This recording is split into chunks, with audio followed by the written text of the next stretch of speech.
Salut, bienvenue dans ce nouveau cours de la langue Yemba. Aujourd'hui, nous allons voir le passé conditionnel en Yemba. C'est un temps verbal très spécial dans la langue Yemba qui permet de faire un lien entre le passé et le présent. Je vais vous expliquer beaucoup plus clairement comment est-ce qu'on manipule les verbes au passé conditionnel à travers quelques exemples qu'on fera sur le tableau qui est derrière moi. Sachez que le passé conditionnel dans la langue Yemba, c'est divisé en 4 temps. Le passé conditionnel 1, le passé conditionnel 2, le passé conditionnel 3 et le passé conditionnel 4. Le passé conditionnel, aujourd'hui c'est le cours d'introduction sur ce temps verbal-là et les autres cours complémentaires, à savoir le passé inconditionnel proprement dit jusqu'au passé 4 conditionnel. Ce seront des cours qui seront dans la chaîne et que selon le moment que vous voyez ce cours-ci-là, il y aura ça dans la barre de description. C'est-à-dire passé inconditionnel jusqu'à 4. Aujourd'hui, c'est le cours d'introduction. Je vais d'abord préciser cela avant qu'on commence. Sachez que, d'une manière générale, le passé conditionnel dans la langue Yemba, c'est un temps verbal qui permet d'exprimer un regret ou un reproche sur un événement que si ça se passait dans le passé, alors on devait avoir les conséquences dans le présent. Je répète, le passé conditionnel, d'une manière générale, dans la langue Yemba, il ne faut pas confondre passé conditionnel parce qu'on dit passé conditionnel dans la langue Yemba, je crois que c'est la même chose que dans le français. Ça n'a rien à voir. C'est juste un nom qu'on a utilisé dans le français. Donc, sachez que le passé conditionnel dans la langue Yemba, c'est ce temps verbal-là qui est souvent utilisé pour exprimer un reproche ou un regret sur un événement que si ça se passait dans le passé, alors on devait avoir les conséquences dans le présent. En réalité, dans le passé conditionnel dans la langue Yemba, l'événement dont on parle dans le passé ne s'est pas produit. Mais si ça se produisait, on devait plutôt avoir maintenant les conséquences dans le présent. Je prends un peu une petite illustration pour que vous voyez. Si par exemple aujourd'hui vous avez votre bac ou bien vous avez votre licence et que vous savez que pendant l'année, si pendant l'année qui a précédé le moment actuel que vous avez votre licence, si vous êtes conscient que si pendant l'année vous aviez joué et que vous n'avez pas appris à vos leçons, aujourd'hui comme vous avez votre licence, si vous voulez maintenant parler du passé par rapport à vos études sur la licence que vous avez eue aujourd'hui, alors vous allez par exemple dire que si pendant l'année je jouais, alors aujourd'hui je ne devais pas avoir ma licence. Donc c'est une sorte de, c'est un peu, j'aimerais que j'utilise cet exemple pour que vous voyez un peu. Donc l'événement en réalité, aujourd'hui vous avez votre licence, mais dans l'année, si vous aviez joué, vous ne deviez pas donc avoir ça aujourd'hui. Donc c'est en effet ce temps verbal là, vous devez un peu voir ça comme ça. Parce que en effet, comme j'ai dit que comme vous avez votre licence, si vous aviez joué, vous ne deviez pas avoir cela. Mais comme vous aviez eu votre licence aujourd'hui, ça veut donc dire que vous n'avez pas joué dans le passé. Donc il ne faut pas confondre le fait que l'événement ne s'est même pas passé dans le passé. Donc c'est en effet ça. Maintenant, si on ramène à la langue Yemba, sachez que le passé conditionnel, que ce soit passé conditionnel 1, 2, 3 ou 4, ça a un marqueur. Et quand on parle de marqueur, c'est un mot ou un ensemble de deux mots qui se place devant le verbe pour symboliser ce temps verbal-là. Et en plus du marqueur, il faut aussi que le verbe subisse les modifications pour s'adapter au passé conditionnel en question, que ce soit au passé inconditionnel jusqu'au passé 4 conditionnel. Donc il y a une adaptation du verbe. Mais sachez que d'office que le marqueur c'est comme une constante. Le marqueur de passé conditionnel c'est une constante qui se placera toujours devant le verbe quel que soit le verbe. Mais le marqueur comme c'est une constante, il ne changera jamais. Donc il sera la même chose. Si par exemple on dit que voici le marqueur du passé inconditionnel, sachez que ce marqueur-là sera toujours devant le verbe. Ce n'est que le verbe qui va au fur et à mesure avoir les modifications.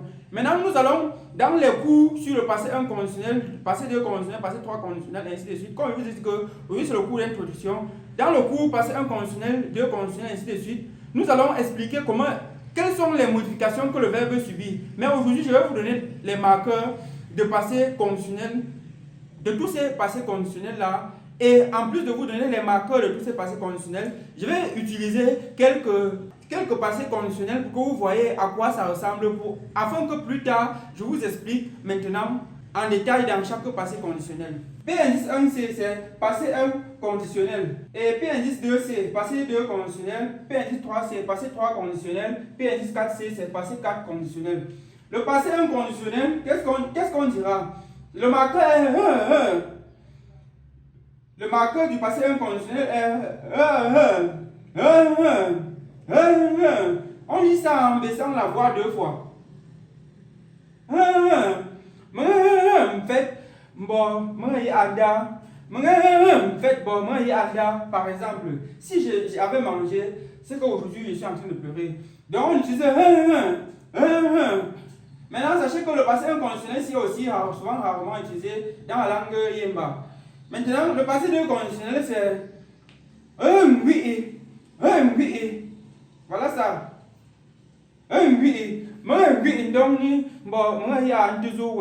Si j'avais pas réussi, c'est qu'aujourd'hui, je ne devais rien avoir.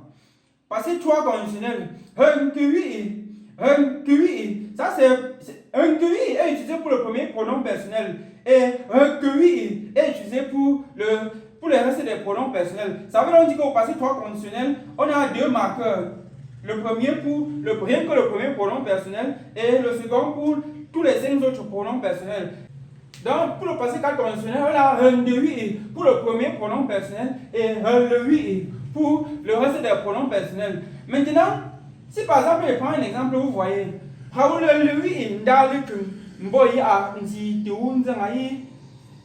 c'est-à-dire quoi? Si Raoul avait préparé, c'est-à-dire si elle avait préparé dans le passé, dans un passé très éloigné, par exemple, c'est le passé 4. Si Raoul avait préparé, alors c'est qu'aujourd'hui, il n'a pas faim. Raoul lui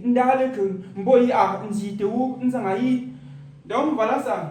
Maintenant, je vais illustrer sur des propos pour que vous voyez.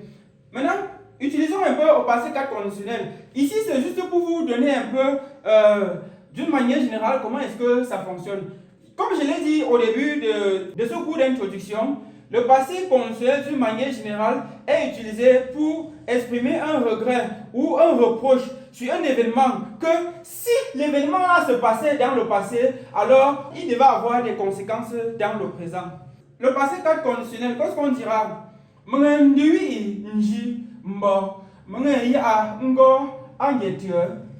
Je relis.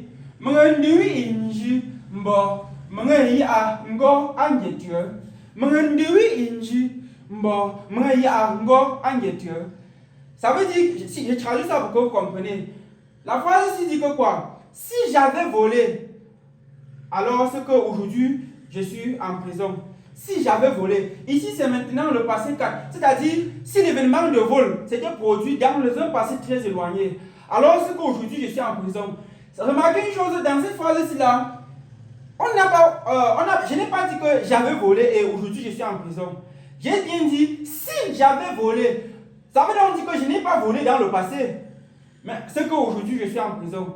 Donc je relis et je retraduis pour que vous compreniez. Puisqu'il y a une nuance que si vous ne comprenez pas, vous serez perdu avec ce passé conditionnel. Le passé 4 conditionnel. Je relis et je traduis, vous comprenez.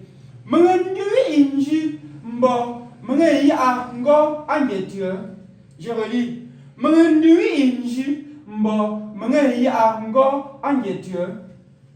Si j'avais volé, c'est qu'aujourd'hui je suis en prison.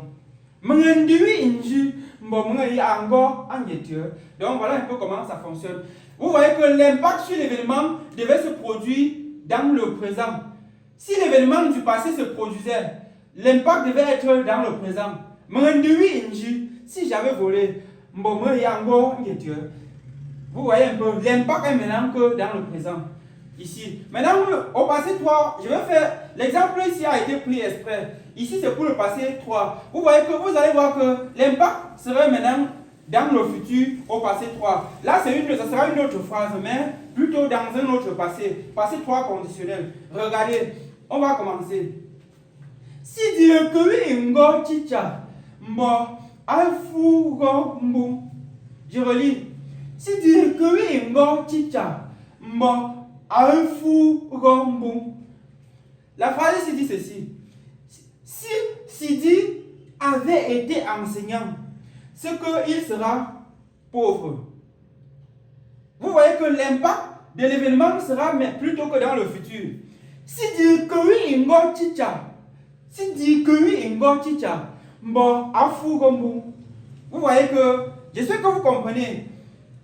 C'est-à-dire que si Sidi avait été enseignant, c'est qu'il sera pauvre. Puisque ici, à fou comme vous, il sera pauvre. Si Sidi avait été enseignant, c'est qu'il sera pauvre. Vous voyez que l'action qui ne s'est pas produite et qui devait avoir un impact devait se produire dans le passé, mais avoir plutôt un impact dans le futur. Donc c'est ça que j'essaie de voir. Ici, l'action qui ne s'est pas, dans le passé, dans l'exemple ici là, l'action qui devait se produire dans le passé devait plutôt ici avoir l'impact dans le présent. Mais dans l'exemple ici, vous voyez que l'action qui ne s'est pas passée dans le passé aura maintenant que l'impact dans le futur. Donc, j'espère que vous comprenez. Quand j'explique comme ça, c'est pour que vous compreniez bien. Si dit que oui, si Sidi avait été enseignant, c'est qu'il sera pauvre. Donc, j'espère que j'ai introduit, parfois j'explique et je réexplique. Bon, l'objectif c'est pour que les uns et les autres comprennent. Voilà, c'était d'une manière générale. J'espère que vous avez un peu vu comment ça fonctionne. C'est-à-dire un temps verbal qui permet d'exprimer une action présente en fonction d'une action que si ça se passait dans le passé, ça devait avoir l'impact dans l'action présente. Donc voilà, c'était le cours d'introduction sur le passé conditionnel. Si vous avez aimé ce cours-ci-là, je vous invite à mettre un gros pouce bleu pour soutenir la chaîne et pour permettre à YouTube de montrer de plus en plus le cours à plus de personnes et pour que la communauté soit nombreuse. On se dit à très bientôt pour ceux qui sont abonnés.